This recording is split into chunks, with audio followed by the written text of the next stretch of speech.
Democrat Jerry Brown apologizing for a conversation caught on tape where one of his aides uses a sexist slur to describe Meg Whitman.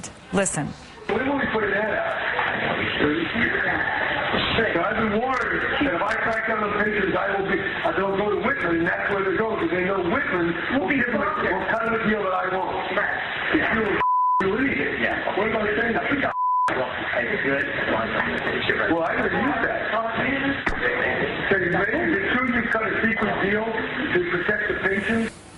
Jerry Brown's campaign manager released this statement, quote, "This was a jumbled and often inaudible recording of a private conversation. At times, our language was salty. We apologize to Ms. Whitman and anyone who may have been offended." But Whitman's spokeswoman is jumping on this, saying, quote, "This is an appalling and unforgivable smear against Meg Whitman. At the very least, Mr. Brown tacitly approved this despicable slur, and he himself may have used the term at least once on this recording." Lady Lynn Forrester de Rothschild is a Hillary Clinton supporter. Pat Buchanan is a GOP strategist and MSNBC contributor. So as a Democrat and as a woman, let me ask you, what do you think about this? I think it is absolutely appalling.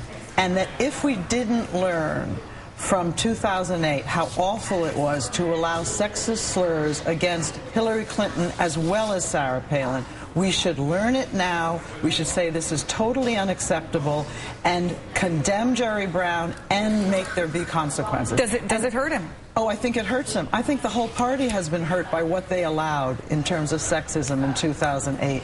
If you look at the polls, only 24% of Democratic white women are enthusiastic about this election. Only 21% of Democratic independent white women are enthusiastic. 44% of Republican women are enthusiastic. They're not enthusiastic because the Republicans are a great alternative. They're enthusiastic because they're sick and tired of the Democrats not listening to the will of the American people and allowing horrible things like this to be said. And they were said over and over during the 2008 campaign. She makes a good argument, Pat, and she's got numbers to back it up. On the other hand, there are a lot of people who are saying, look, you know, in the end, none of this is going to matter. It's going to matter what your bank account is, if you have a good job, if you think you're going to keep your job. What do you think? Does this hurt Jerry Brown? Well, sure, it hurts him, and it's a real distraction. He's had to apologize for it. It's all over the media and all over cable today. And I think it will hurt him primarily with women. Look, in these campaigns, there's a lot of rough talk and bravado and all the rest of it, and slurs and things like that you wouldn't want to have on the air. And so I think Jerry Brown's going to pay a price for that. But I do think the situation in California, and this is the 8th largest country in the world, if it were a country, and it's in the same shape just about as Greece. And we're arguing about some slur these fellas used on the phone or off the phone. And it is sort of Trivial Pursuit, but it's going to hurt Jerry Brown, no doubt about it. It hurt him more or less about the same as these housekeeper allegations? No, I think the housekeeper allegations are more serious because they go basically to alleged mistreatment of a Hispanic woman in a state where 34% of the population is Hispanic, and secondly, where this issue of illegal immigration is a burning issue, and third, that's an issue of veracity.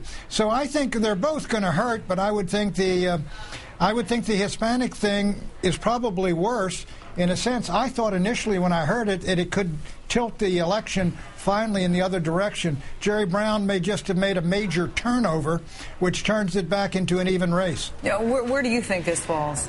Pat, I think you really don't get it. If you think it's only women who care about slurs against women, you really don't understand this country.